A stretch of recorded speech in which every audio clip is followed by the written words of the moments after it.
Langsung saja untuk berita tersebut kita akan, ditemani sama Mas Tommy Saputra. Selamat pagi Mas Tommy. Selamat pagi Indi, Aryo.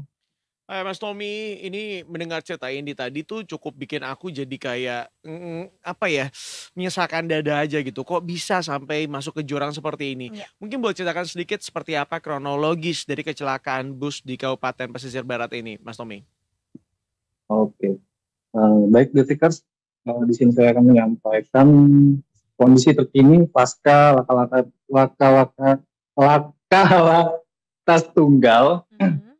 yang terjadi di Kabupaten Pesisir Barat di Provinsi Lampung kemarin malam ya, yang di mana satu unit bus PO Putra Rafflesia eh, itu terjatuh ke dalam jurang sedalam 70 meter, Mhm. ya, yang dimana kemudian terbakar dan menewaskan 3 orang, diantaranya 2 penumpang dan seorang supir bus.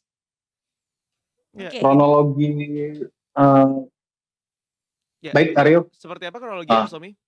kronologinya berawal dari PO bus berangkat dari Bengkulu dengan tujuan ke Jakarta, Tangerang dan sekitarnya, kemudian melintasi Provinsi Lampung, dan saat berada di TKP, yakni di Tanjakan Manula yang berada di Jalan Lintas Barat, Pekon Rata Agung, Kecamatan Lemong, Kabupaten Pesisir Barat, itu Mhm. sekitar pukul 21 malam ya.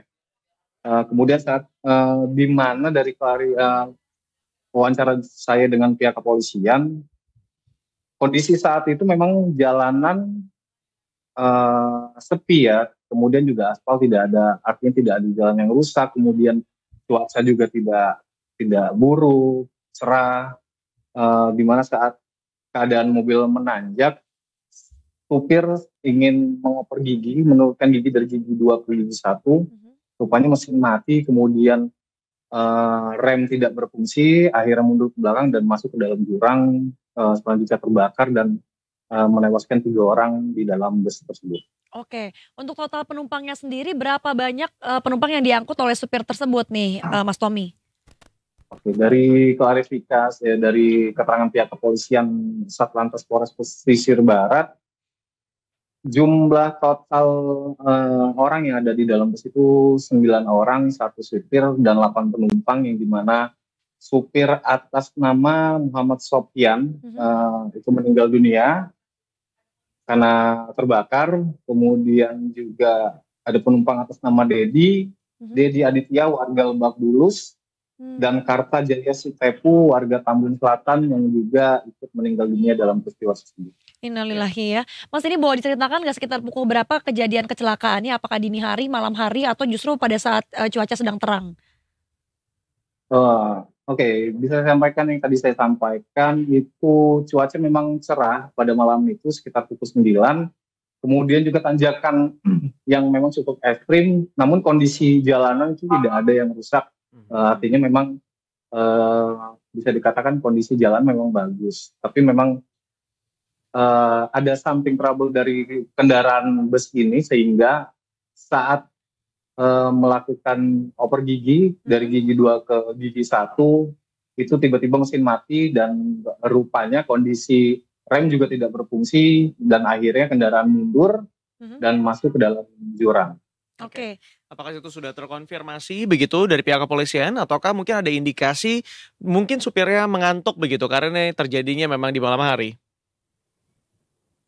Bisa saya sampaikan juga, karena memang kondisi supir juga sudah meninggal dunia dan Mhm. beberapa korban selamat juga belum bisa dimintai keterangan Mhm. karena masih dalam proses perawatan. Mhm.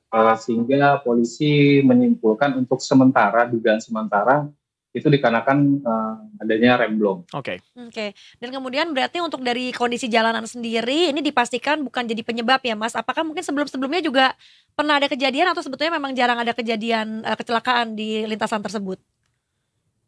Untuk di tanjakan Manula, dibilang sering kejadian juga tidak, memang, Mhm. tapi pernah beberapa kali peristiwa kecelakaan di tanjakan tersebut. Namun untuk peristiwa kemarin itu bisa dikatakan yang cukup parah ya dibandingkan dengan laka sebelumnya. Oke. Mhm. Apakah kemudian bangkai bus tersebut sudah dievakuasi begitu?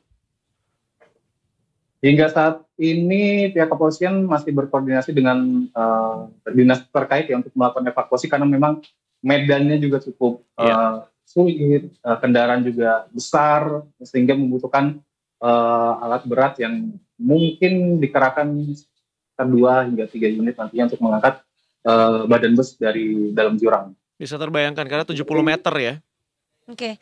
Mas, untuk Ya, kejadian ini korban-korban yang mengalami luka dan sempat dilarikan ke rumah sakit bagaimana sekarang kondisinya, Mas? Apakah sudah menjalani perawatan? dari hasil keterangan pihak puskesmas, kebetulan korban yang selamat ini saat ini dirawat di Puskesmas Tomong di Kabupaten Pesisir Barat. Kondisi terkini korban yang selamat masih dalam perawatan, memang sudah bisa berkomunikasi. Kemudian untuk para korban, rencananya hari ini akan diberangkatkan ke rumah duka masing-masing. Mhm. Oke. Baik, Mas Tommy, terima kasih untuk laporan Anda pagi hari ini. Selamat bertugas Baik, Aryo kembali. ini selamat Mari. bertugas. Iya, Iya. sampai jumpa lagi.